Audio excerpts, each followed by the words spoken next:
গোপন খবরের ভিত্তিতে নন্দননগর হরেকৃষ্ণ পাড়া থেকে বিপুল পরিমাণ গাঁজা ও ব্রাউন সুগার উদ্ধার করল এনসিসি থানার পুলিশ। জানা যায়, নন্দননগর হরেকৃষ্ণ পাড়ার অভিজিৎ সরকার নামে এক ব্যক্তির ঘর থেকে এই বিপুল পরিমাণ গাঁজা ও ব্রাউন সুগার উদ্ধার করে এনসিসি থানার পুলিশ। এসডিপিও সুব্রত বর্মন এ বিষয়ে জানান, পুলিশের উপস্থিতি টের পেয়ে অভিযুক্ত নেশা কারবারি পালিয়ে যেতে সক্ষম হয়। তার সাথে আরও কারা জড়িত আছে তা জানার চেষ্টা করছে পুলিশ। আপনাদের সামনে আমরা তুলে ধরছি সেই চিত্র, আমরা বিস্তারিত জানবো।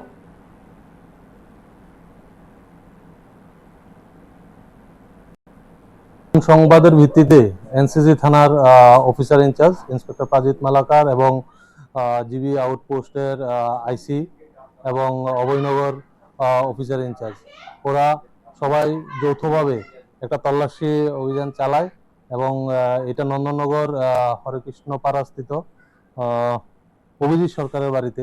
তো তল্লাশি চালিয়ে অভিজিৎ সরকারের ঘর থেকে প্রচুর পরিমাণ ব্রাউন সুগার এবং ড্রাই গাঞ্জা রিকভারি করতে সক্ষম হয়।